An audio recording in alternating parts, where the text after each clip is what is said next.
नमस्कार, स्वागत है आप सभी का। मैं हूं आपके साथ हितेश व्यास और आप देख रहे हैं मध्य प्रदेश छत्तीसगढ़ का नंबर 1 इलेक्शन बुलेटिन। 23 में प्रदेश, 24 में देश। विधानसभा चुनाव के संदर्भ में यह साल बड़ा महत्वपूर्ण है और 2024 में देश के चुनाव होने हैं। लिहाजा इन तमाम राज्यों की और देश से जुड़ी हुई चुनाव से अहम खबरें समेटकर आपके लिए इस बुलेटिन में हम लेकर आते हैं। एक विषय पर खासतौर पर चर्चा भी करते हैं। आज जिस विषय पर हम बात करने जा रहे हैं वो जुड़ा है छत्तीसगढ़ की सियासत से, जहां पर अब सदन से लेकर सड़क तक लगातार मुद्दों की गूंज सुनाई दे रही है। पार्टियां अपनी अपनी रणनीति के साथ लगातार आगे चल रही हैं। धरना प्रदर्शनों का सिलसिला भी शुरू हो गया है। तो ऐसी स्थिति में पक्ष और विपक्ष के बीच ये जो लगातार कश्मकश चल रही है, ये किस तरह से आगे बढ़ेगी और क्या काट दोनों पार्टियों की के पास इसको लेकर है, इस पर बातचीत करेंगे।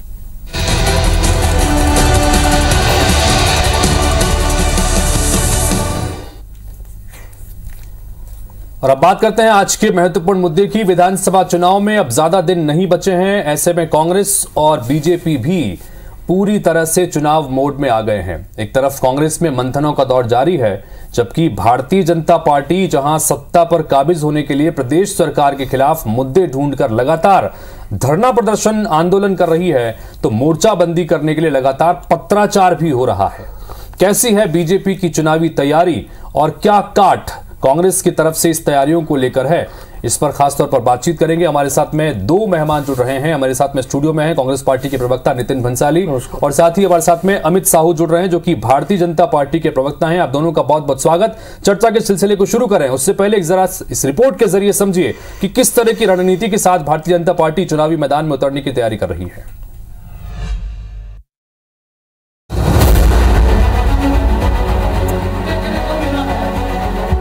राजधानी में बीजेपी और कांग्रेस की सक्रियता साफ जाहिर करती है कि दोनों ही पार्टियां विधानसभा चुनाव को लेकर कितनी गंभीरता से जुटी हैं। एक दिन पहले कांग्रेस प्रभारी कुमारी शैलजा ने मुख्यमंत्री और सभी मंत्रियों के साथ बैठक कर आगामी चुनावी रणनीति पर मंथन किया, तो ठीक 24 घंटे बाद बीजेपी ने सड़क पर उतरकर भ्रष्टाचार का मुद्दा उठाया और चुनाव से पहले वोटर्स को रिझाने की कोशिश की।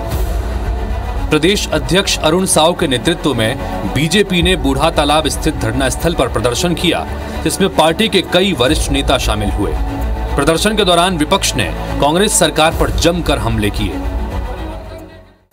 विकास के सारे काम ठप हैं। हुआ है कुछ तो लूट हुई है, भ्रष्टाचार हुआ है।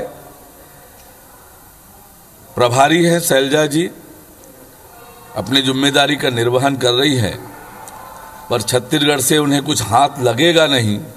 2023 में छत्तीसगढ़ में भारतीय जनता पार्टी की सरकार बनेगी। भारतीय जनता पार्टी अनुसूचित जनजाति मोर्चा तेंदुपत्ता के पूरे फड़ों पर जा रही है और तेंदुपत्ता जन चौपाल लगा रही है।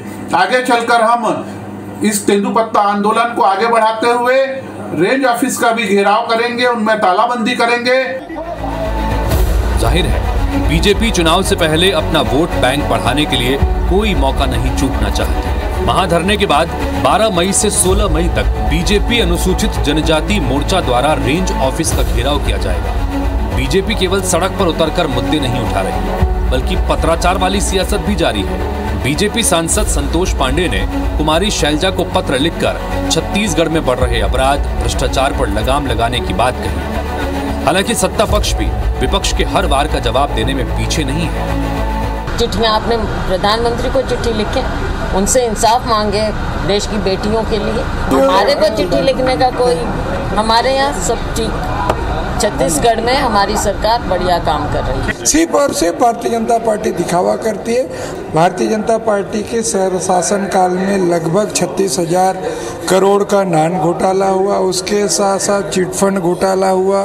पूर्व मुख्यमंत्री डॉक्टर रमन सिंह के बेटे पे पनामा पेपर लीक में नाम आया। उस समय भारतीय जनता पार्टी के नेता भारतीय जनता पार्टी की सरकार को जगाते तो 14 सीटों में भारतीय जनता पार्टी नहीं सिमट जाती। चुनाव में अब ज्यादा वक्त नहीं बचा है। ऐसे में कांग्रेस हो या बीजेपी, चुनावी अखाड़े में उतरने से पहले दोनों राजनीतिक दल अपनी ताकत आजमा रहे हैं। खासकर बीजेपी सत्ता में वापसी के लिए आक्रामक अंदाज में कांग्रेस सरकार की घेराबंदी करने में जुटी है। चुनाव से पहले हर मोर्चे पर बीजेपी की सक्रियता से पार्टी का फोकस भी साफ समझ आता है। लेकिन सबसे बड़ा सवाल यह है कि क्या बीजेपी की कवायद कांग्रेस को कड़ी टक्कर दे पाएगी। राजेश मिश्र, IBC 24 रायपुर।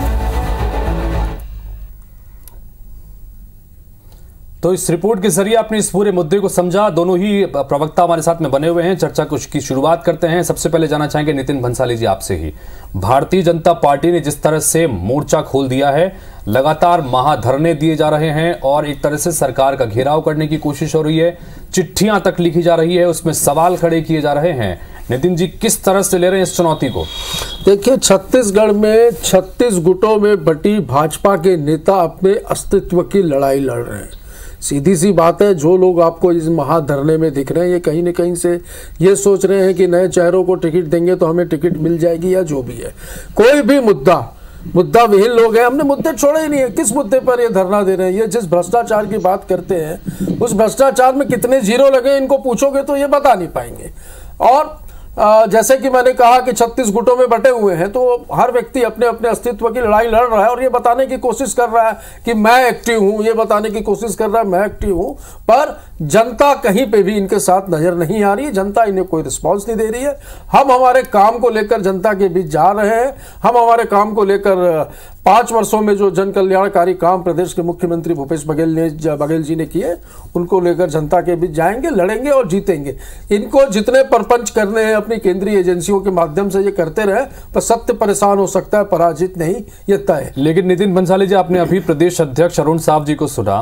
वो तमाम अलग अलग बातों के जरिए सरकार पर निशाना साधते भी नजर आए और साथ ही ये दावा भी कर दिया कि 2023 में यानी इस साल यहां पर बीजेपी की सरकार बनने जा रही है। क्या कहेंगे? मुझे ऐसा लगता है कि नरेंद्र मोदी जी ने हर चीज पे तो टैक्स लगा दिया है। दूध दही पनीर भी नहीं बचा है टैक्स लगाने के नाम पर। सपना देखने पर टैक्स नहीं लगाया है। तो अरुण साव जी खुली आंखों से सपना देख रहे हैं, स्वप्न देखें। वो ये भी स्वप्न देखेंगे क्या चुनाव तक के वो प्रदेश अध्यक्ष रहेंगे? ये भी सोच लें, इतने बड़े आदिवासी कद्दावर नेता, इनके मार्गदर्शक कहे जाते थे, इनके पितृ पुरुष कहे जाते थे जब ये पार्टी में थे। जब इनको छोड़ के चले गए तो इनको ये सोचना चाहिए कि इनके नेतृत्व में, खुद के नेतृत्व में अरुण साव के कितनी क्षमता है, इसका आकलन उनको करना चाहिए कि खुद रहेंगे कि नहीं रहेंगे। ठीक है, अमित साहू जी जाना चाहेंगे आपसे। नितिन भंसाली जी साफ तौर पर कह रहे हैं कि चाहे कितनी भी तरह से जमीन पर उतरकर धरना प्रदर्शन कर लिया जाए, जनता साथ नहीं देने वाली है, क्योंकि बीजेपी धड़ों में बटी पार्टी है। क्या कहेंगे अमित इस पर? देखिए, जिस प्रकार कांग्रेस ने सत्ता हासिल करने के लिए 36 प्रकार के झूठ छत्तीसगढ़ वासियों से कहा था, उसी को लेकर भारतीय जनता पार्टी लगातार इनके खिलाफ हर उस मोर्चे पर आंदोलन करती। जिस मोर्चे पर ये कांग्रेस और भूपेश बघेल और उनके पूरे मंत्रिमंडल और पूरे विधायकगण जिस प्रकार से झूठ, लूट और घूसखोरी और भ्रष्टाचार कर रहे हैं, उसको लेकर हम लगातार इनके खिलाफ मुहिम लगाकर, चाहे वो युवाओं के प्रति हो, चाहे महिलाओं के प्रति हो, चाहे संविदा कर्मचारी हो, चाहे अब तो ये ऐसे हो गए हैं कि एक ही दारू दुकान में 2 प्रकार की शराब बिकवाते हैं। अब आज उनकी आप लोग गए थे क्या दारू दुकान में? 2000 करोड़ का घोटाला। दारू दुकान पे गए थे क्या? बड़ा नॉलेज है आपको। अरे आप लोग बेचते हो, आप लोग बेचते हो। हम क्या बेचते हैं? ये जो आरोप आप लोग बार बार तो 2-3 दिन से लगा रहे हो कि दारू दुकानों में तो अलग अलग काउंटर थे, तो प्रूफ दो यार, सबूतों पे बात करो। 2000 करोड़, ये 5000 करोड़, जीरो नहीं मालूम आप लोगों को? बंद करो कांग्रेसियों, कितने जीरो लगते हैं इन करोड़ों में? लफाजी करना आप लोग थोड़ा बंदी करो, कम कर दो भैया। नहीं रहने वाली। अरे आपके ये जो आपके 3 जमाई है ना, भारतीय जनता पार्टी के 3 जमाई, ईडी, आईटी, सीबीआई, करो, जितना उपयोग कर रहा है आप लोगों को दुरुपयोग करो, इसका कोई फर्क नहीं पड़ने वाला है। चिंता नहीं है, 6 महीने है चुनाव को, 6 महीने है। जितना लूट, जितना घूस और जितना 6 महीने है, ये तय है। 71 प्लस पे है हम लोग, ये भी मान लीजिए। अच्छा, आपके 14 को टिकट मिलेगी क्या? खत्म कहीं।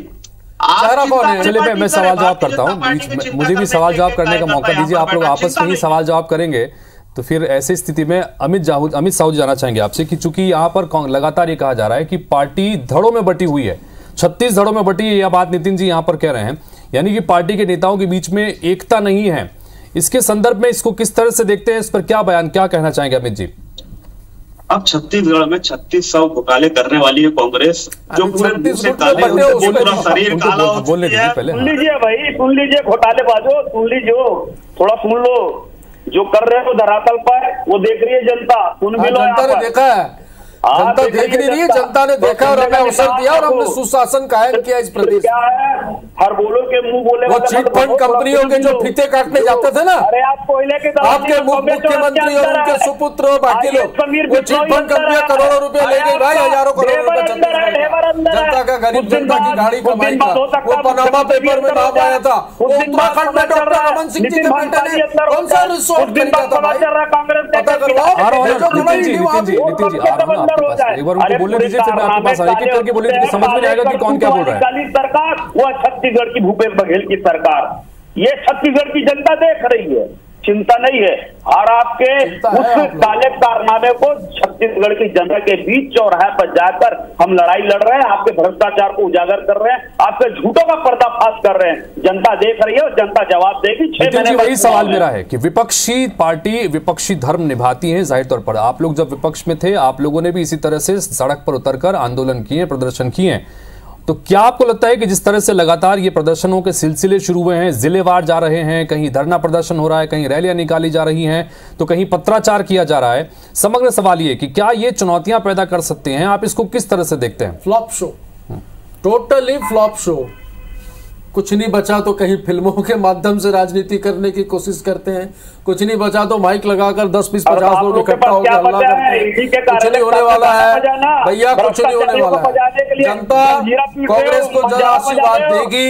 इतना अच्छा काम आप लोगों ने 15 साल किया था तो 15 सीटों में नहीं सिमटते। इसके बाद इन 5 वर्षों में देखिए जितने उपचुनाव हुए, 5 उपचुनाव हुए, 5 में कांग्रेस जीती, नगरीय निकायों में कांग्रेस जीती, नगर पंचायत हर जगह पे कांग्रेस ने अपनी जीत का परचम लहराया।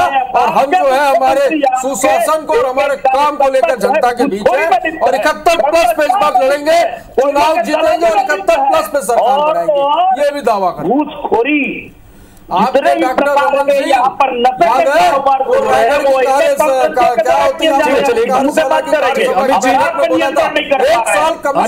नियंत्रण नहीं कर पा रहे, 10 साल कौन कमीशन ले रहा था भाई? ठीक है अमित जी मुख्यमंत्री ने खुद बोला। अमित जी मेरा सवाल, अमित जी 2 करोड़ लोगों को रोजगार देने के लिए जाइए प्रधानमंत्री। अमित जी मेरा सवाल सुन लीजिए, अमित जी मेरा सवाल सुन लीजिए। काला धन नहीं लाया, महंगाई चरम सीमा पर है, धरना देना तो छत्तीसगढ़ के 9,40,000 युवा क्या फोकट झुनझुना बजाने के लिए बैठे हैं? 40 लाख से अधिक अगर युवाओं पे आएंगे तो बेरोजगार थे, रजिस्टर्ड बेरोजगार छत्तीसगढ़ में आपके शासन काल में। अरे बेरोजगारी में छत्तीसगढ़ आता था। पूरे कागज पर चलने वाली सरकार है आपकी, हर चौक चौराहे पर फ्लेक्स में लटकने वाली सरकार है आपकी। कितना झूठा दिखावा करोगे? अरे झूठ बोलना आपका स्वभाव है, आपकी बातों में स्पष्टता का अभाव है, झूठ बोलना आपका स्वभाव है। आप अपने स्वभाव से कैसे, आप लोगों को तो प्रवक्ता ही तब बनाया जाता है जब झूठ बोलने की पूरी तैयारी आप लोग झूठ बोलना सीख जाओ। सरकार धरातल पे क्या देख रही है जनता, IBC 24 में। ठीक है, मेरा सवाल चलिए, ठीक है, ये विश्वास नहीं बदल। देखिए मेरा एक सवाल दोनों से ही, आप प्रतिनिधियों से, आपने अभी कहा कि क्योंकि ये चैनल जो है, ये प्रोग्राम प्रदेश का नंबर 1 इलेक्शन बुलेटिन है, प्रदेश की जनता आप दोनों को सुन रही है, पूरी संजीदगी के साथ अपनी बात रखिए, सिर्फ आरोप प्रत्यारोप से यहां पर किसी का फायदा नहीं है। अमित जी जानना चाहेंगे आपसे कि मुद्दे क्या हैं, प्रमुख रूप से ऐसे कौन से मुद्दे हैं जिसको जरिए आपको लगता है कि भारतीय जनता पार्टी जिसे एक प्रमुख रूप में जनता के बीच में जा रही है, जिसमें आपको लगता है कि उसकी वजह से जनता आपका समर्थन करेगी, क्या मुद्दे हैं उस पर बात कीजिएगा, फिर मैं नितिन जी से सवाल करूंगा। जी देखिए, कुल मिलाकर जिस प्रकार से आज वर्तमान के समय में कांग्रेसी जो है छत्तीसगढ़ियों की भावनाओं के साथ खिलवाड़ कर रहे हैं, एक छत्तीसगढ़ी आवाज को लेकर एक प्रपंच रच रहे हैं, और एक तो जो एक आधुनिक छत्तीसगढ़ भारतीय जनता पार्टी ने बनाया था, एक विकसित छत्तीसगढ़ भारतीय जनता पार्टी ने बनाया था, आज उसे अंधकार में डालने का काम ये कांग्रेस की सरकार कर रही है। आज एक पिछड़ा छत्तीसगढ़ बनाने का काम कांग्रेस कर रही है। हम तो भारतीय जनता पार्टी के एक कार्यकर्ता इनके 36 घोषणाओं को उठाकर गली गली गाँव गाँव में जा रहे हैं, सब सड़क पे लाकर इनके सारे बेरोजगार युवाओं के साथ आंदोलन कर रहे हैं। महिलाओं से इन्होंने शराबबंदी का वादा किया था, उनको अमित जी एक भी नहीं है भाई। अमित जी आपके युवा मोर्चा के लड़के गोबर बेच रहे हैं। अमित जी यहाँ पर कांग्रेस पार्टी लगातार ये कहती है, अमित जी कांग्रेस पार्टी लगातार ये कहती है कि जो 36 वादे हमने 2018 में किए थे। अमित जी सवाल सुन लीजिए, अमित जी सवाल सुन लीजिए, मेरा सवाल ये है, आपने अभी कहा तमाम अलग अलग मुद्दों के लिए कांग्रेस पार्टी कहती है कि जो 36 वादे हमने 2018 में किए थे उसमें से मैक्सिमम वादे हमने पूरे कर दिए हैं आज की स्थिति में, इस पर क्या कहेंगे अमित जी? कुछ भी पूरा नहीं हुआ है, युवा दर दर भटक रहा है। नौकरी के लिए महिलाएं अभी जो ये रोजगार के जब आंकड़े जारी होते हैं, जब छत्तीसगढ़ केंद्र की तुलना में कहा रहता है 0.5% से भी कम की स्थिति में, और केंद्र की बेरोजगारी दर रहती है 8% से ऊपर, तो फिर कहाँ बेरोजगारी है भाई छत्तीसगढ़ में? जो है रोजगार की और युवाओं की बात मत करो भाई। अरे आपकी सरकार में तो इतनी क्षमता थी, इनकी प्रशासनिक को ताकत और शक्ति प्रदान कर रहे। जो भय था भारतीय जनता पार्टी के समय इन गुंडों में, आज वो भय समाप्त हो गया, क्योंकि वो भारतीय जनता पार्टी के समय भय था आम जनता को, भय भूख और भ्रष्टाचार की रावण रूपी सरकार को उखाड़कर, ये जो समय की बाध्यता है, समय की बाध्यता है, आप दोनों को मुझे यहाँ पर रोकना पड़ेगा, समय की बाध्यता है, आप दोनों को मुझे यहाँ पर रोकना पड़ेगा। भारतीय जनता पार्टी ने एक रणनीति के तहत जमीन पर उतरकर जनता के बीच जाकर विरोध प्रदर्शनों, धरना प्रदर्शनों के जरिए, रैलियों के जरिए, पत्राचार के जरिए जनता के बीच जाने की बात कही। तो कांग्रेस पार्टी कह रही है कि चाहे जितने जतन कर लें, जनता कांग्रेस के साथ देगी। अब ये जनता को तय करना है, और कुल मिलाकर इस आगे चुनावी साल में और क्या क्या चीजें देखने को मिलती हैं, तमाम रणनीतियां, तमाम मुद्दे आप तक समेट कर आते रहेंगे। फिलहाल अब दोनों का बहुत बहुत शुक्रिया चर्चा में शामिल होने के लिए। तो इसी के साथ फिलहाल इस बुलेटिन में इतना ही। नमस्कार।